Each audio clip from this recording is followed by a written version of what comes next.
Welcome to Little Rock Ridge. What is Little Rock Ridge, you might be asking? Well, based on typical narrative structure, I'm probably about to explain. I find myself in the extremely privileged position of being part of a wonderful community of Planet Coaster builders. As creators, we often rely heavily on DLC and TMTK. But with the new wave of console players, I thought it would be fun to see how we all fare with the same resources that they started off with.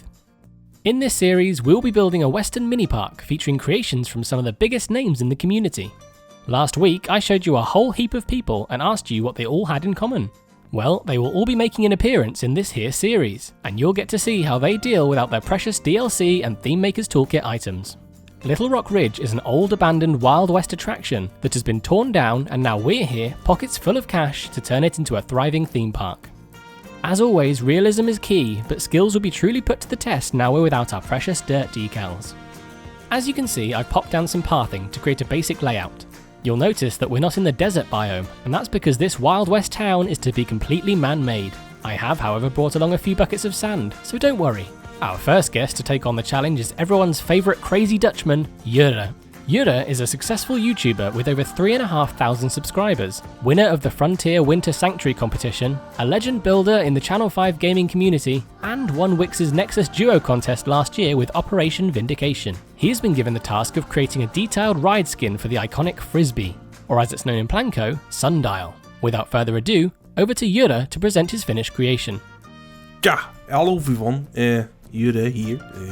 So Moomin tasked me with building like a little ride skin of a sundial, and I was like, okay, what do I need to do then? And he told me, well, you can only use main game items, no TMTK, and it is a Western theme. I was like, oh, that's a big challenge. I haven't built anything with the main game items since 2016, so that was a bit refreshing. Yeah, anyway, it was surprisingly good to, reasonably easy to do. Of course, I had to change my behavior a bit, because I know all these new items I usually use, so it was a bit thinking, how can I use this for that? Now, in terms of influence, I looked at Google Pictures. First I think, okay, what can I do with this ride?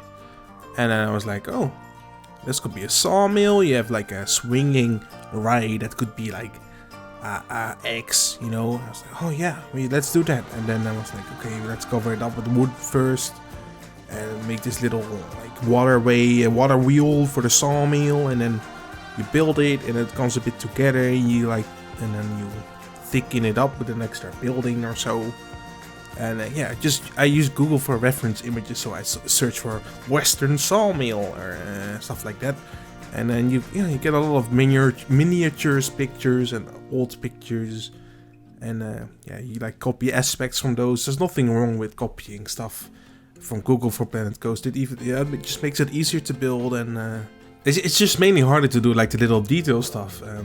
We are missing quite a bit of foliage from the adventure pack. That's a great pack, and little windows and like brick things and.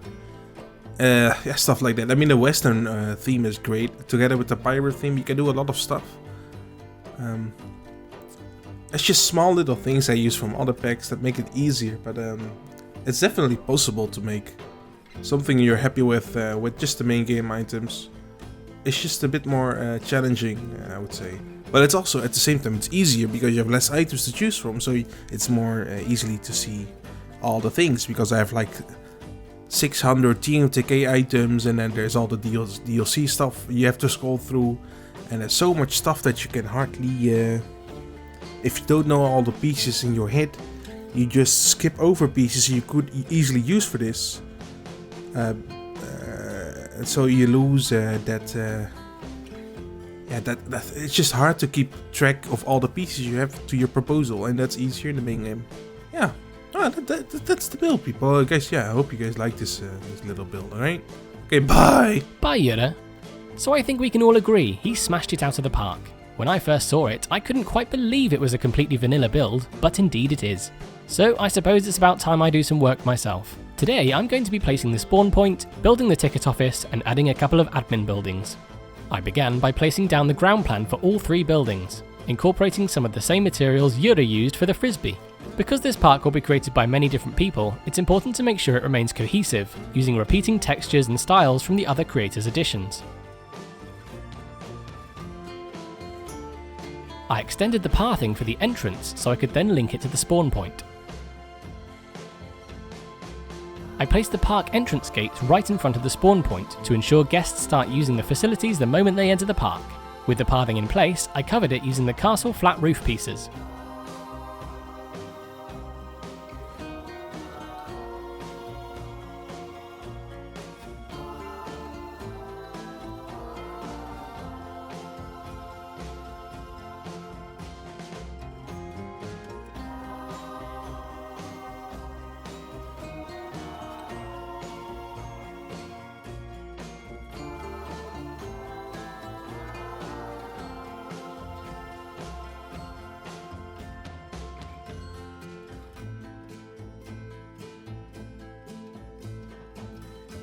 Next, I added some detailing to the wall using the thick wooden beams.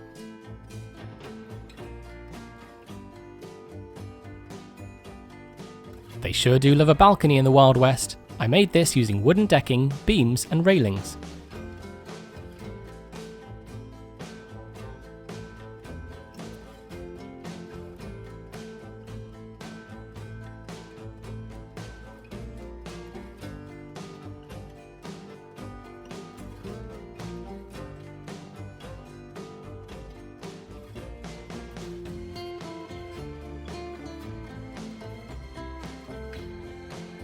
For the upper level of this building, I used painted wood batten walls.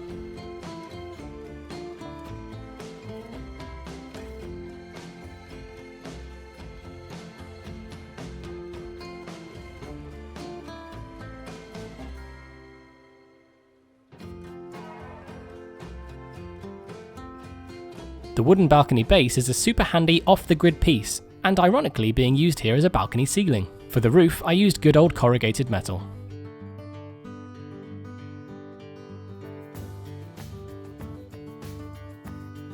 I used the plain wooden pillars as a nice trim.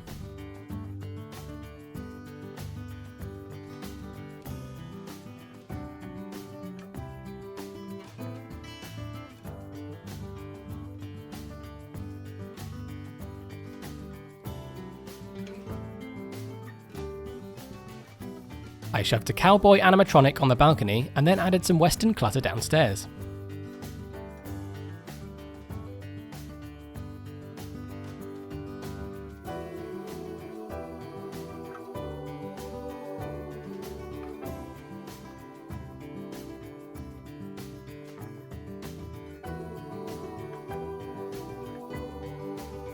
Unfortunately, my two favourite fences for realism are in the Studios pack, so I created a custom plank fence using the creatively named Wooden Planet Coaster fence. I then popped some various ropes on it to give it an ounce of depth. I lined up a door with our hidden path to make it look like the guests are coming from somewhere. It was at this point that I decided on our main accent colour for the park, a nice dark teal. I moved our cowboy ever so slightly before adding some doors and windows to the upper level.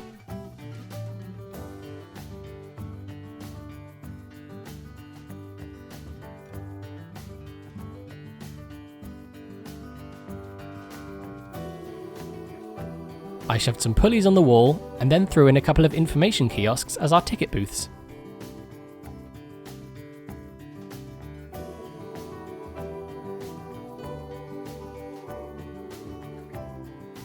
Where there are staff, there must be a staff room. I then linked everything up to the main path using railings so I could see what I was doing. Using these as a guide, I placed some barriers for the ticket queues.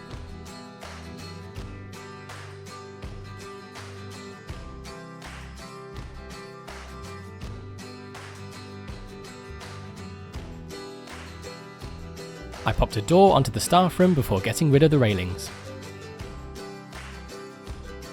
Time for building number 2. This would probably be a mix of admin and guest services. Much like in Worthington Farms, I won't be faffing with interiors, but you all have fantastic imaginations, right? I used natural wood plank walls for the top level with some beams as a trim.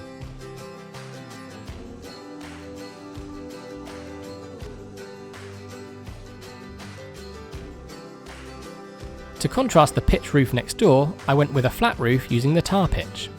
I added some piping with some support flanges as detail.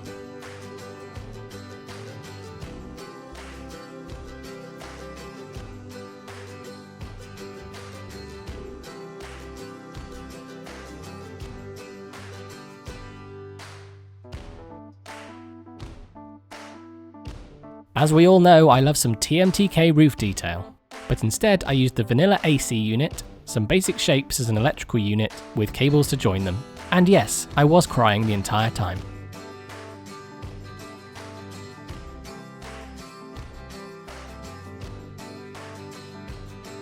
I created an awning using the metal roof from before and some wooden pillars.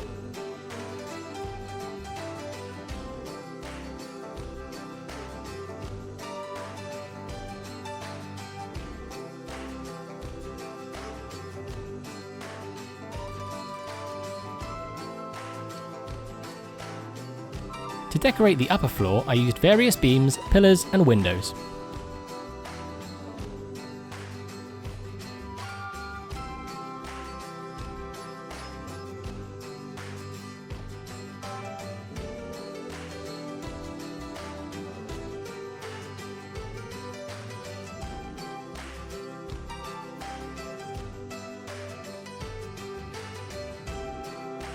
As this building is furthest from public view, I feel like the park would make little effort to dress it up. I put some doors and windows on the front, gave it a trim, and used rough concrete for the roof.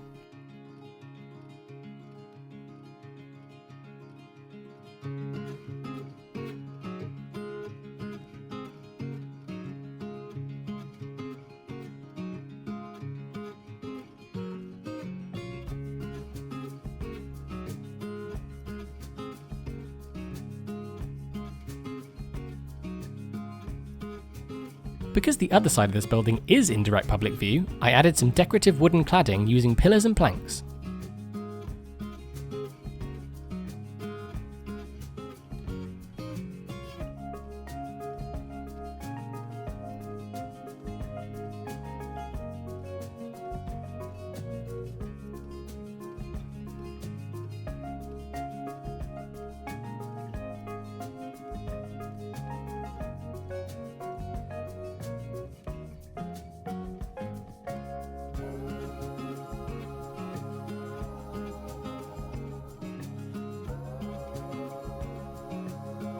Building number 2 was feeling left out, so I went back and gave it some more detailing.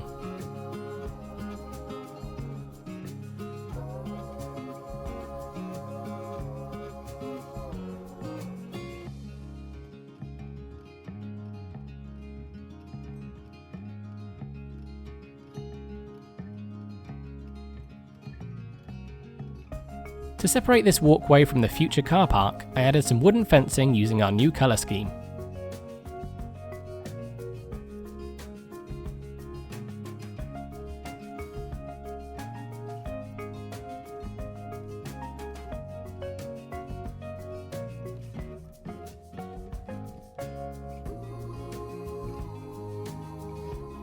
To give this chunky building multiple purposes, I decided to add a first aid facility round the back.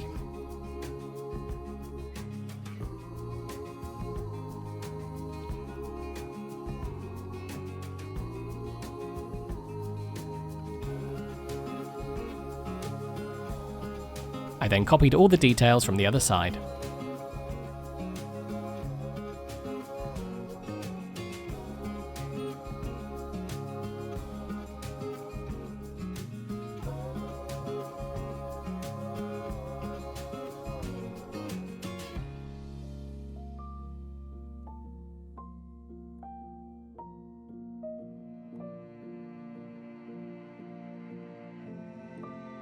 I buried various bushes into the ground to give the impression of weeds growing, and then added some western clutter and benches.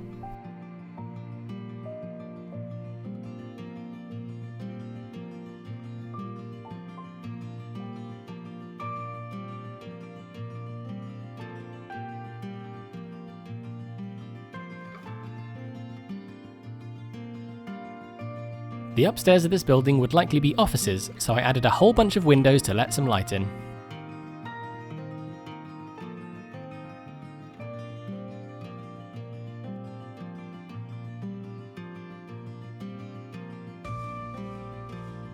For this round of detailing a roof without TMTK, I used the iron veranda roof piece, a piece of driftwood, and a basic sphere to act as a rogue football.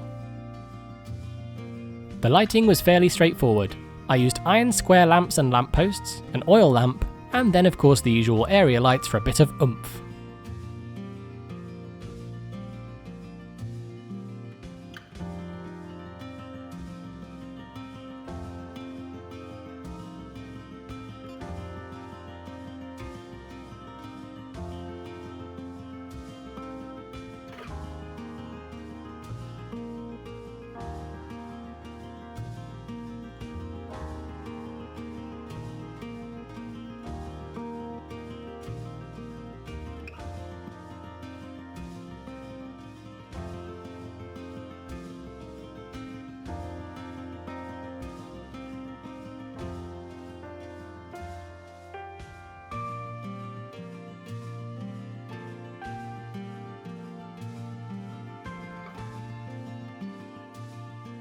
So there we go, our park is already starting to take shape with some key styles coming through. Next week I'll be adding a car park and building the park entrance. As for our next guest, you'll just have to stay tuned. Don't forget to leave a like, subscribe if you haven't already done so, and be sure to check out Jurre's channel, link in description.